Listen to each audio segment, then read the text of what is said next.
இன்னைக்கு திருப்பூர் உடுமலைப்பேட்டை அருகே ஒரு கொலை ஒன்று நடந்திருக்குது. காவல்துறை ஒரு எஸ்எஸ்ஐ வந்து வெட்டி கொலை செய்யப்பட்டிருக்கிறார். எங்கே அப்படின்னா அதிமுக எம்எல்ஏனுடைய பண்ணை வீட்டில் வைத்து வெட்டி கொல்லப்பட்டிருக்கிறார். அதிமுக கோட்டை தெரியுமில்ல, கொங்கு பகுதி வந்து அதிமுக கோட்டை, யாரும் ஒன்றும் அசைக்க முடியாது. அவங்க வைக்கிறதா அங்கே, இது அவங்களோட ராஜ்யம் தான் அங்கே. அதுக்கு இப்போ இதில் சொல்கிறேன், சும்மா சொல்லுவாங்க, தெரியும், ஞாபகம் வச்சு அதனால சொன்னேன். ஓகே, அதை பற்றி என்னங்கிறத பார்க்க போகிறோம். அது மட்டும் இல்லாமல் இன்னைக்கு வந்து அந்த உங்களுடன் ஸ்டாலின் திட்டம், அந்த திட்டம் குறித்தான வழக்கு மட்டும் கிடையாது, ஒரு வழக்கு விசாரணையும் போயிருக்குது. இடி இன்னைக்கு பல்லிழிச்சிருக்குது சென்னை உயர்நீதிமன்றத்தில். ஆகாஷ் பாஸ்கரன் அவர்களுடைய அந்த விவகாரத்தில் 30,000 ரூபாய் இடி வந்து அபராதம் செலுத்த வேண்டும் அப்படின்னு உத்தரவிட்டிருக்கிறாங்க. என்ன விவரம், என்ன சம்பாஷணை போச்சு அப்படிங்கிறத பார்க்க போகிறோம். ஆனால் இன்னைக்கு இப்படியான வழக்கு விசாரணைகள் நடந்தது, இப்படியான கொலை நடந்திருக்குதுன்னு எங்கேயாவது நியூஸில் பார்த்தீங்க? பரபரப்பா வந்துச்சு, நியூஸ் வந்துருக்குன்னு நினைக்கிறேன். நான் கவனிக்கல எதுவும். நியூஸ் முன்னாடி மாதிரி பார்க்கறது இல்லையா, நம்ம டிவியே நம்புறது இல்லையா, இப்போ டிவி நியூஸே நம்புறது இல்லை. அப்படியா? Social media, society media, social media தான் நம்ம நம்புறோம், டிவி நியூஸ் இல்லை. இந்த 2 விவகாரம் குறித்தும் இந்த சோகால்டு மெயின் ஸ்ட்ரீம் ஊடகங்கள் எவ்வாறான ஊடகவியல் பண்ணாங்க, அதனுடைய பின்னணி என்ன, இந்த ஈஃபோரியாக்கள் என்னென்ன பண்ணுச்சு அப்படிங்கிற அந்த டிசெக்ஷன் தான் இந்த வீடியோ.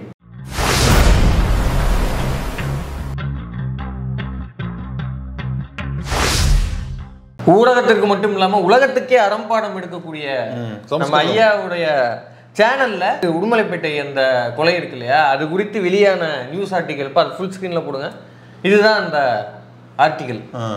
இதுல எங்கேயாவது வந்து அதிமுகனோ எங்க கொலை செய்யப்பட்ட சம்பவ இடம் ஏதாவது இருக்காதுல்ல, அதெல்லாம் எதுக்கு சொல்லணும், அதெல்லாம் எதுக்கு சொல்லணும். கொலை நடந்த இடம் போலீஸுக்கு பாதுகாப்பு இல்லை, சட்டம் ஒழுங்கு திமுக ஒழிக, சட்டம் ஒழுங்கு சரியில்லை திமுக ஒழிக, ஸ்டாலின் பதவி விலகு, இதான டெம்ப்ளேட், இப்படிதானே இருக்கணும். இதுவே திமுக காரங்க எவனாவது ஒருத்தன் வந்து, திமுக காரன்னு வேணாங்க, திமுகவுடைய தூரத்து சொந்த ஒருத்தன் கிளை செயலாளர் எவனாவது பிரியாணி கேட்டாலோ செல்போன் கிடையாது, அவன் கேட்கறத விடுங்க, கிளை செயலாளரோட 1 விட்ட 2 விட்ட முஸ்தபா பையனுடைய மாமாவோட அப்படின்னு எவனாவது ஒருத்தர் இருப்பான்ல, அவ ஏதாவது ஒரு சம்பவம் நைட்ல கார் ஓட்டி கொடி கட்டிட்டு கார் ஓட்டிட்டு போவான். அவன் அதிமுக காரனாவே இருந்தாலும் நல்லா கவனிங்க, அதிமுக காரங்க திமுக கொடியை கான்சியஸா மாட்டிட்டு போயிட்டு ஈசிஆர்ல பெண்களை வந்து சீண்டினாங்க. அதுக்கு வந்து உடனே எப்படியெல்லாம் இந்த நியூஸ் மீடியாக்கள் செயல்பட்டுது. ஆனால் இதை எப்படி ரிப்போர்ட் பண்ணியிருக்காங்க பாருங்க. 2 ரிப்போர்ட் பண்ணதுக்கு விதம் இருக்குல்ல, இந்த விதம் தான் இந்த ஊடக ஈஃபோரியா எப்படி செயல்படுகிறது அப்படிங்கிறதுடைய உண்மை தன்மை. இப்போ இதுக்கு வந்து ஐயா எடப்பாடி அவர்கள் வந்து ஒரு அறிக்கை ஒன்று போட்டிருக்கிறார். அப்படியா? ஆமா, எதிர்கட்சி தலைவர்னா எதிர்கட்சி தலைவர் தான்டா, சும்மா கென்மார் இருப்பாப்ல. ஆமா, எங்கே இருக்கிறது சட்டம் ஒழுங்கு, திருப்பூர் மாவட்டத்தில் குடும்ப தகராறு கேட்க சென்ற அப்படின்னா அந்த சம்பவத்தை எல்லாத்தையும் விவரிச்சுட்டு, காவல் நிலையத்தில் கூட சட்ட ஒழுங்கு இல்லையா, ஏன் இவ்வளவு பெருசாக கேட்டிருக்கிறீங்களே, எங்கேயாவது ஒரு இடத்துல, எந்த இடத்துல நடந்தது சம்பவ இடம் எதுன்னு நீங்க சொன்னீங்க? அதிமுக கோட்டைன்னு எழுதலையா? அதுல திருப்பூர் மடத்துக்குளம் குடிமங்கலம் அதிமுக கோட்டைன்னு எழுதலையா? என்னடா இது, கொங்கின் கோட்டை, எங்கள் கோட்டை கொங்கு. நீங்க நம்ப மாட்டீங்க, பாருங்க அவரே சொல்லுவாரு, அதை போடுங்க. இன்றைய தினம் கோவையில காவல் நிலையத்தில் ஒரு சப் இன்ஸ்பெக்டர் அவர் தற்கொலை செய்து கொண்டார். ஒரு பக்கம் அதே மாவட்டத்தில் வெட்டி கொலை செய்யப்படுகிறார், இன்னொரு பக்கம் காவல் நிலையத்திலேயே ஒரு எஸ்ஐ தற்கொலை செய்து கொண்டிருக்கிறார்.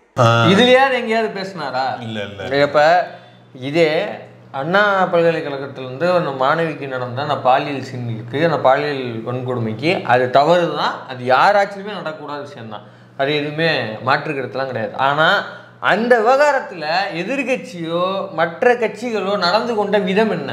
முதல்ல அது வந்து எஸ்எஃப்ஐயும் ஆதார் சங்கமும் நடத்தின ஒரு போராட்டம். அந்த போராட்டத்தை அப்படியே ஹைஜாக் பண்ணி அவங்களோட நோக்கம் என்னவோ அந்த நோக்கம் எல்லாத்தையும் சிதைச்சிட்டு முழுக்க அது வந்து ஒரு அரசியல் சண்டையாக தான் அவங்க போட்டாங்க.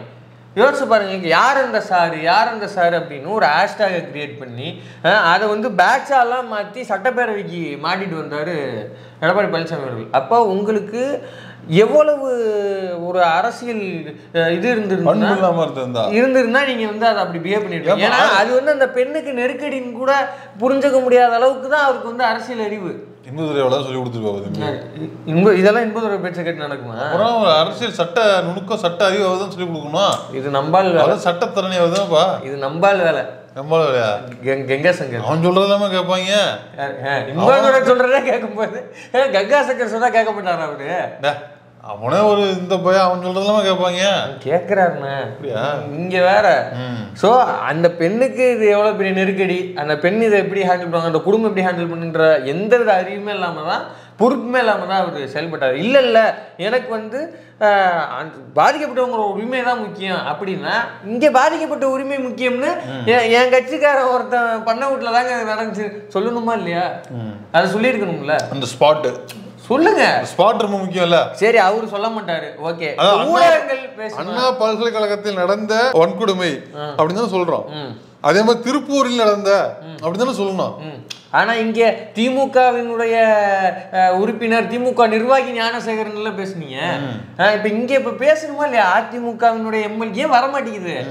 ஏன் வரமாட்டேங்குது? அந்த தோட்டத்துல வேலை செஞ்சவங்களோட தான் பசங்க தான் வெட்டிருக்காங்க நம்மள இருக்கு. ஆமா ஆமா. இது குறித்து எம்எல்ஏட்ட மைக்கு போட்டு கேட்டோம்னா அவரு அவங்க ஆதார் கார்டு அந்த டீட்டெயிலாம் இருக்குதுங்க, அதெல்லாமே இருக்குது, அவங்க இன்னார் தான் அதெல்லாம் தெரியும், ஆனா வேற விவரம் எனக்கு தெரியாது சொல்லுவார் பாருங்க. இல்ல இந்த கொலை செய்த நபர்கள் குறித்த எல்லா தகவலும் அவங்க ஆதார் அட்டை எல்லாமே இருக்குது.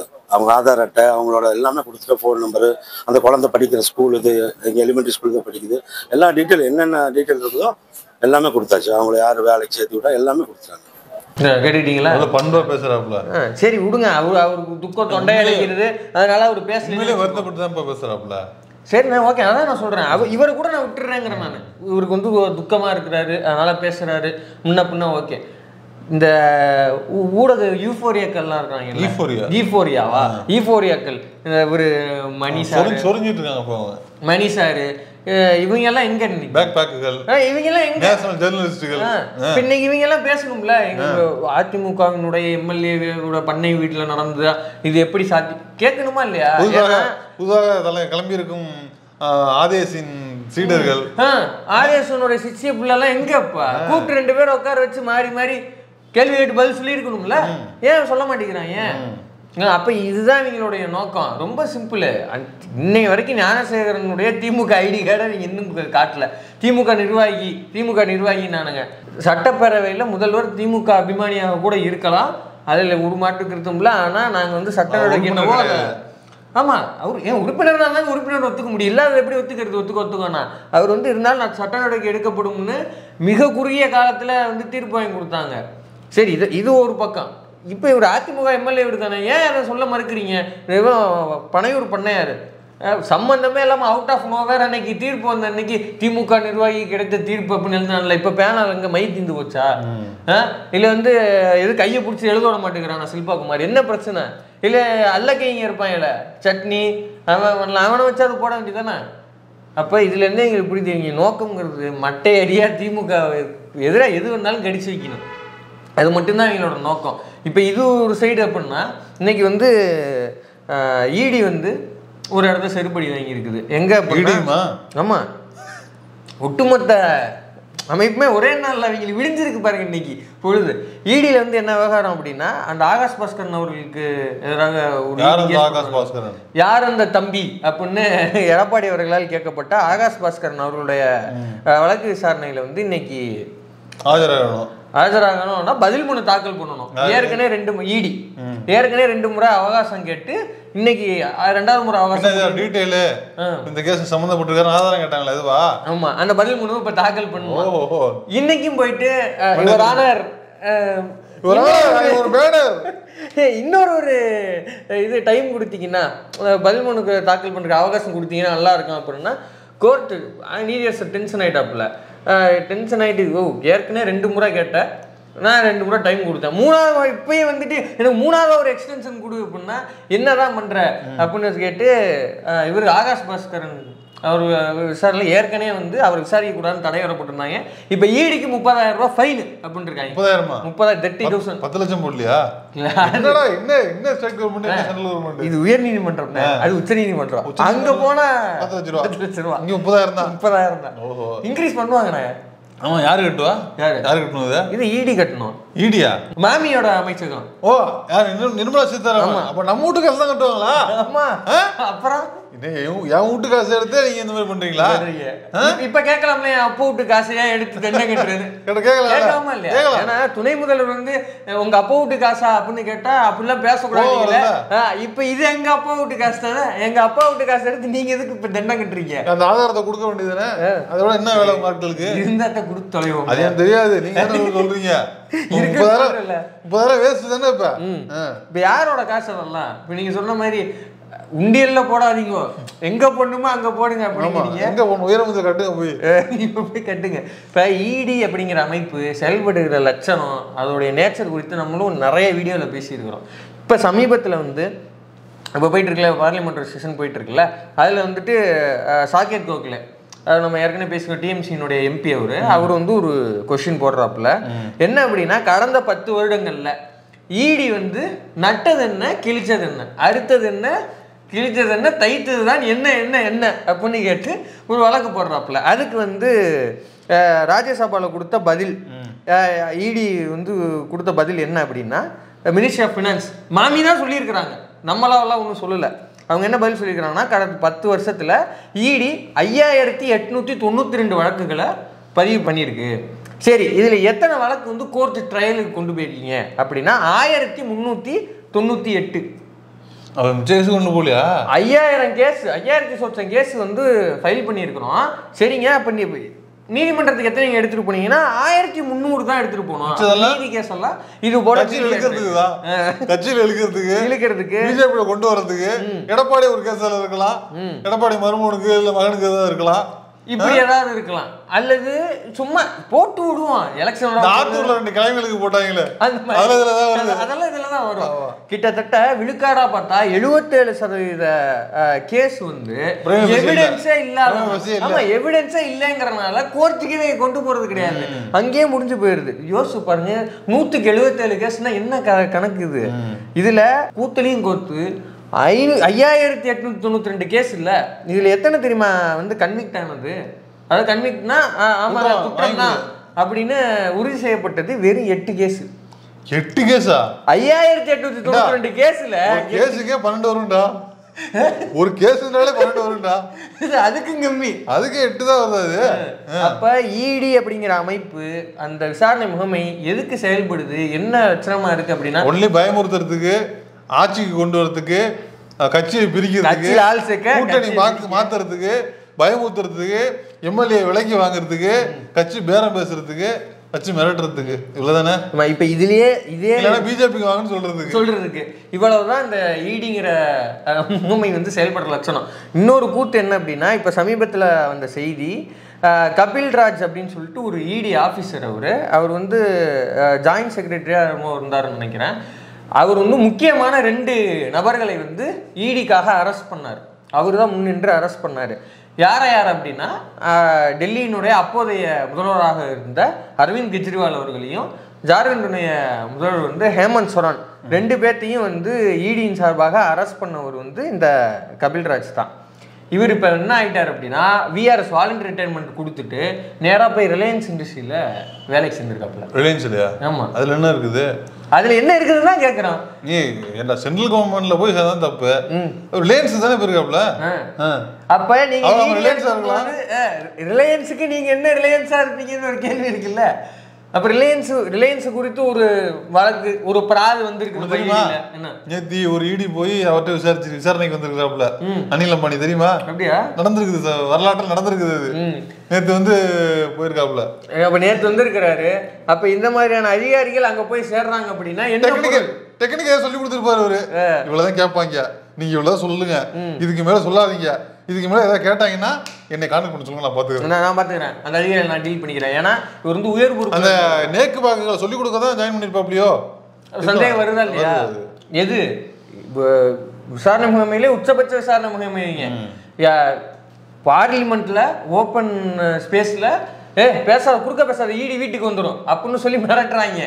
அப்பேற்பட்ட ஈடி வந்து ஈடியில் இருக்கிற முக்கிய பொறுப்பில் இருக்கிற ஆட்கள் இப்படி செயல்பட்டாங்கன்னா அப்போ அந்த அமைப்பு என்ன லட்சணத்தில் இருக்குங்கிறத பார்த்துங்க. இப்போ இதில் என்ன கேள்வினா, தமிழ்நாட்டில் இருக்கிறவங்கள்ட்ட யார் அந்த தம்பி அப்படின்னு கேட்டு கொஞ்ச நாள் சுற்றிட்டு இருந்தாப்புல யாரு நம்ம எதிர்கட்சி தலைவர். இப்ப எங்க கொண்டு போய் மூஞ்சி வச்சு போறது? எதுக்கு? எடப்பாடிக்கா? ஆகாஷ் பாஸ்கரனுக்கு எதிராக எந்த இதுவும் இல்ல. வெயிட் பண்ணு, எப்படி இந்த கேஸ் எடுத்துட்டு நம்ம சிவி சண்முகம் எப்படியும் உச்ச நீதிமன்றம் போவாப்ல, அங்க போய் வச்சுக்கலாம். எப்படியும் ஒரு 20 லட்சம் ரூபா ஃபைன் போடுவாப்ல. அன்னைக்கு இருக்குடா உங்களுக்கு. இன்வெஸ்டர் போய் கேட்பாரு, பங்கேலி இதை விடு, இதுலதான் தோத்துக்கிட்டான், ஆகாஷ் பாஸ்கரனுக்கு மேல்முறையீடு கொண்டு வருவோம், அதுல ஜெயிச்சு எப்படியாது, அதுல ஜெயிச்சு இதுல விட்டதா அதுல பிடிக்கிறோம் நம்ம அப்படின்னு அவர் சொல்லதான் போறாரு. அங்க ஒரு 10 லட்சம் கட்டதான் போறாங்க. ஆமா, 10 லட்சத்துக்கு எத்தனை கோட்டர் வரும் அப்படிங்கிறது மட்டும்தான் அவருக்கு வந்து நோக்கமா இருக்கும். ஆக மொத்தத்துல பேசிட்டு இருக்கிறோம், இது எதையுமே எந்த கும்பலுமே இங்க பேசவே இல்லை, பேசுறதே கிடையாது. ஆமா, யோசிச்சு பாருங்க, ஆகாஷ் பாஸ்கரனுக்கு எதிராக இந்த ரைடுகள் நடந்தப்ப இந்த ஊடகங்கள்ல என்ன மாதிரி விவாதம் போச்சு. துணை, ஏன்னா ஆகாஷ் பாஸ்கரன் தனிப்பட்ட நபருக்கோ நமக்கோ அவர் மேல நீங்க பிராது இருக்குன்னா யாருன்னே தெரியாது, இன்னும் ஓப்பனா சொன்னா யாருன்னே தெரியாது. நீங்க பிராது இருந்தா கொடுங்க, அதை கோர்ட்ல நிரூபிச்சுட்டு போங்க. கேள்வி என்னன்னா, அந்த ஒரு ரைடை வச்சுட்டு இவங்க என்னென்ன கதை கட்டினாங்க, அதுதான் 3000 கோடிங்கிறாங்க, 4000 கோடிங்கிறாங்க. என்னென்ன சொன்னாங்க, ஒரு துணை முதல்வரும் வந்து இவரும் அன்பில் மகேஷ் அவர்களும் வந்து தனியா எங்கேயாவது ஊர் சுத்தி பாக்குறாங்கன்னா அது வந்து டாஸ்மாக்ல வர காசு, அது எப்படி வருதுன்னா அது அப்படியே ஆகாஷ் பாஸ்கரன் போகுமா, ஆகாஷ் பாஸ்கரன் இவர்கிட்ட கொடுப்பாங்களா, அதை வச்சுதான் இந்த துணுக்கையெல்லாம் சொல்லுது சவுக்கு சங்கர். ஆமா, இது மட்டும் கிடையாது, மொத்தம் மணிஷாரில் ஆரம்பிச்சு எல்லாரும் அவ்வளவு நெருங்கி விட்டது ஈடி, சுருங்கி விட்டது ஈடி அப்படின்ட்டு. இப்ப எங்க போச்சு அந்த நெருக்கம் சுருக்கம் எல்லாம் எங்க? சரி, இதை விடுங்க, இவரை வச்சு நிதி ஆயோக் கூட்டத்துக்கு முதல்வர் போனதுக்கு பூரா பையில எப்படி தவிட்டு தெரிஞ்சாங்க. அவர் வந்து கிளீனாக காரணத்தை சொல்லிட்டு போகிறாரு. எங்க போன முறை வந்து முதல் முறை வந்து இதில் ஜப்பான் சுற்றுப்பயணத்தில் இருந்தால், அடுத்த முறை வேற ஒரு ஊரில் சுற்றுப்பயணத்தில் இருந்தார். அதுக்கு அடுத்த 3வது முறை வந்து ரிஜெக்ட் பண்ணாங்கன்னு நினைக்கிறேன், சாரி புறக்கணிச்சாங்க. ஏன்னா ஒரு நிதி ஒதுக்கீடும் இல்லைங்கிறனால புறக்கணிச்சாங்க. ஆனால் இந்த முறை நான் கலந்துக்கிறேன் அப்படின்னு தெளிவாக எல்லா காரணங்களையும் திமுக பட்டியலிட்டு தான் இந்த முறை போடவே செஞ்சது. உடனே இவங்க என்ன சொன்னாங்க, இந்த தாவேக்கா தற்கூறீங்களா, இவங்க இழுத்து போட்டு மிதிக்கணுங்கிறேன். இவங்கெல்லாம் என்ன பேசுனாங்க, பார்த்தீங்களா அங்கே போய் சரண்டர் ஆகிறதுக்கு போனார் அப்படின்னு. தெளிவாக அந்த இடி கேஸுக்கு முதல் நாளே வந்து கோர்ட்டில் ஜட்ஜ்மெண்ட்டெல்லாம் வாங்கிட்டு தான் அவர் போனார். ஆனால் இவங்க எப்படியெல்லாம் பேசினாங்க, இதுக்கு போய் மன்னிப்பு கேட்க தான் போனார், அது பண்ண தான் போனார், இதை போய் எப்படியாவது இதை விட்டுருங்கன்னு கெஞ்சிருக்கு கும்பலுங்கிறது. இப்போ இந்த ஈஃபோரியா கும்பல் இப்போ ஏங்க எதையாவது நரேட்டிவ் தூக்கிட்டு வாங்க அப்படின்னு கூப்பிடுற நிலைமைக்கு தான் இந்த ஈடி விவகாரம் இருக்கிறது. இதைத்தான் வந்து முதல்வர் வந்து முன்னாடியே சொன்னார், நமக்கு என்றைக்குமே ஊடக சொகுசு இருக்காது அப்படின்னு. நீங்கள் நல்லா பாருங்கள், அறம்பாடம் எடுக்கக்கூடிய சமஸ்கிருதமும் சரி வேற யாருமே சரி ஊருக்கு பாடம் எடுக்கிறாங்களே தவிர இந்த மாதிரி விவகாரத்தில் என்ன வேஷம் போடுறாங்கிறத பார்த்துக்கிட்டிங்கன்னா உண்மை உங்களுக்கு புலப்படும்.